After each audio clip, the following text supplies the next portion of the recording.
Is this thing on? Welcome back to Big Mouth and fancy seeing you here in June. I'm very welcome, my friends, and especially my enemies. Come in, sit down, no touching. I don't do the touching. Hello and welcome back to Big Mouth, and you can keep this or any other conversation I ignite going over on my Twitter at Movies TV Mad. Lots to talk about over there, so please come and join me after the video. 2 videos today, DCEU Daily and my reaction to Doctor Who, Fugitive of the Judoon later on today. And you can also follow me on my Vero at BigMouth1. And the extension to this channel is my Instagram. That's letting me do 1 minute videos on my main feed now. Very exciting.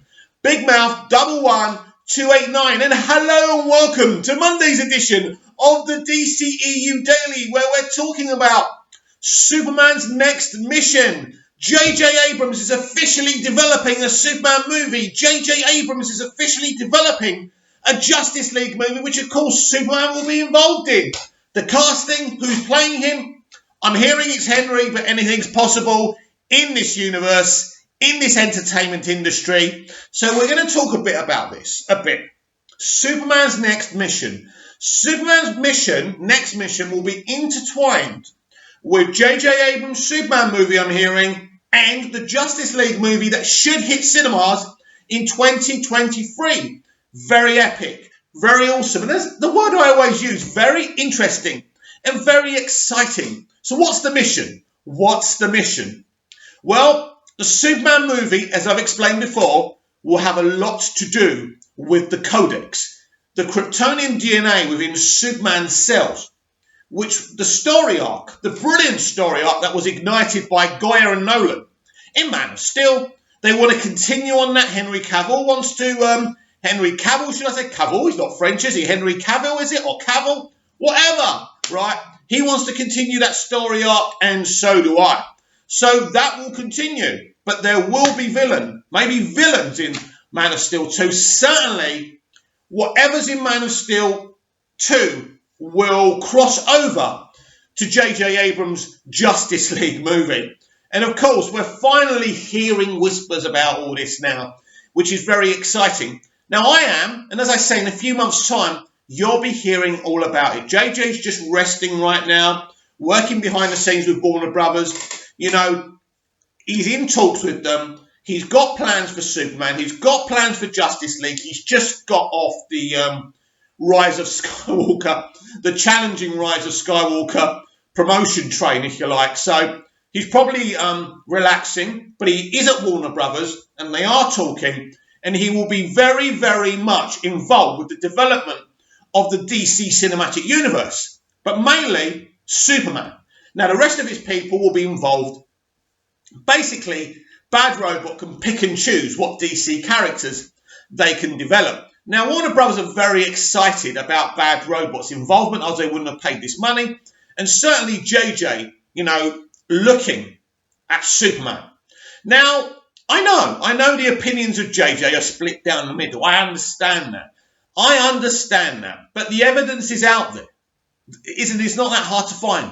That he is a talented creative. He is a genius. He is a great storyteller. Just let him focus on what he needs to focus on, rather than having his fingers in all these different pies like he's done over the years. And the evidence is there. He's developed his own show for HBO, which I'm very excited about seeing as well. So the evidence is there that he's getting back to being JJ, being the creative, being a showrunner, being a writer-director, rather than being this business exec. That's for other people to do. That's for his wife to do at Bad Robot. He doesn't need to be involved in that. He needs to go back to writing and directing and being creative, because that's what JJ does best. When he focuses on that and he's not a mouthpiece for a studio, he's brilliant. So hopefully we can get a great Man of Steel sequel and a great Justice League movie. A new Justice League movie was always going to happen. There was no avoiding that.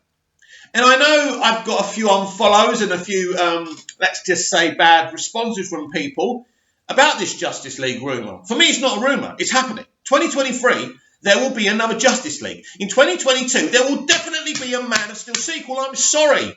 I'm sorry to upset you. That's what's going to happen. And the fact still remains. Since Walter Hamada took over after the car crash which was Justice League.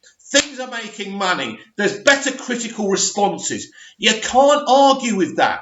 Now, you can keep on showing pictures, as I've said before, about the Superman costume in Shazam. It wasn't, let's say, it didn't look great. And the body double wasn't cast to type. I get that. But it doesn't matter.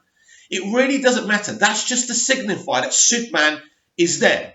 Now, I wouldn't mind him changing up his costume from BVS and Man of Steel, because I think Superman is a bit like the Doctor. He changes what the TARDIS looks like. The Doctor changes what he wears. So I wouldn't mind a new style, and I wouldn't mind, as much as I love the costume, and I do, I'm not a hater.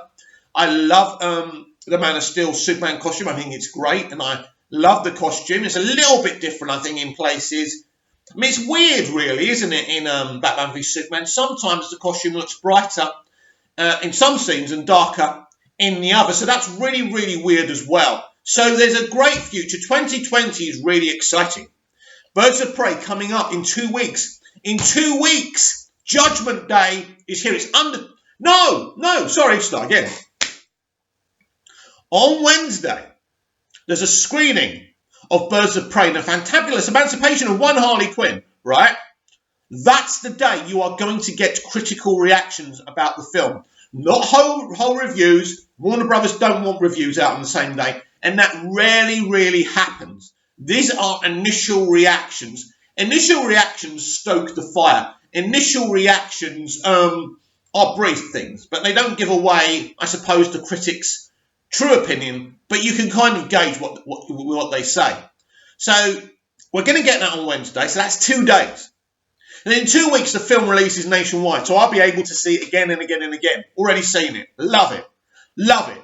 One of the most pulsating, action-packed, emotional, funny DC movies you'll ever see. This film is going to make a lot of money. I suppose, being a DC film, it could have mixed responses. It'll be interesting what people make of Ewan McGregor's Black Mask, I must say. I liked him. Look, it's not a spoiler. He's gay in it. It doesn't matter. Maybe they're doing it to kind of strike a chord with people, but it doesn't strike a chord with me. I don't care of a villain's sexuality. Ewan McGregor is the real freaking deal in this movie. He's up there with Zod. He is. He's up there with Zod. He is brilliant. Michael Shannon Zod, because Ewan McGregor is that good. And he finally gets to hone his talents on a bad guy. And if you've read Black Mask, you know he's quite the villain. So very excited for people to finally see that film. You know, people say, we don't care what the critics think. The critics and bloggers are assholes, you know. They're anti-DC. It doesn't matter. We all want the press. We all want the media to love the franchise that we support. I support the DC films. I support the DC Cinematic Universe, the DCEU, and the other films like Joker. I want them to be nice to them. Now, moving on, the Joker was actually released on Prime Video today. So I pre-ordered that a long time. I shall be rewatching that tonight. It saddens me that the racist and sexist, misogynist behaviour that extreme left Hollywood are performing against Joker came up on one of their television shows, SNL. Saturday Night Live has been a show that they've had on there for a very long time. Unfortunately, what I saw this week was disgusting. They basically, extreme left Hollywood are very upset that no female was voted for in the Best Director category. And not enough females got categories. But it's really, really funny, isn't it? It's really, really funny because they talk about Little Women. And I think, I'm not sure, has that director been nominated for Best Director? But let's talk about Little Women. A chimp could direct Little Women. It's about this family in, periods dressing. Any director worth their salt can make that look like a good film and garner performances from the actors. But they want to give the thing multiple Oscars. But of course, 2017 is the club, the baseball bat they want to smash Joker's Oscar potential over the head with. That's the one. They're hoping 2017 wipes the board. Look, this is my attitude. I don't care. I love Joker. If Joker wins multiple Oscars, great. If Joaquin wins Best Actor, which I think he will, that's the one that's his. That's the film that belongs to that movie. That's the Oscar. That's definitely going to Joaquin Phoenix. He will get that. He will get that. I think what we have to wait and see is if it will win multiple Oscars for everything and clean up. I don't think that's a possibility. So I think that probably 2017 will win everything, including Best Director, and Joaquin will win Best Actor. And do you know what? I think we should be happy with that. But yes, SNL, Saturday Night Live, was talking about white male rage and connecting it to the Joker. These are extremists. These are very, very bitter people. They're very, very angry. But shall I be honest with you, Hollywood, extreme left Hollywood? No woman who directed a film, who worked on a film, did a better job than those nominees. No person of colour who wasn't nominated as a nominee for the Oscars did a better job than the people that got nominated. No one was excluded via sexism and racism, which is actually the stark opposite of what your TV shows and some of your movies actually do. You exclude people and you call it representation. And you should go and watch my video, The Rise of the Fans. I cover that a lot, while not hitting the nail totally on the head. All us people who have been watching films and TV shows and are a big part of movie Twitter, we understand how Hollywood works. We do. It's a corrupt place. I don't like Hollywood. I don't like the way it's run. I don't. But I like some of the things they do. Movies, TV shows, mainly of the past. But I don't like them. I don't trust them. If my nephews and nieces said, we want to become stars in Hollywood, I would get concrete and I would plaster them to the wall so they couldn't go. I wouldn't let a child, or 18-year-old, or 20-year-old, go and make their life over there. Especially a female. We know what they do to females over there. They use them and they abuse them. So Hollywood isn't a great place. And it's just funny that these extreme leftists make out they're so good. And the abuse Joker got was beyond logic. White male rage. He was a man. The character in Joker is a mentally ill man who loses his access to his meds.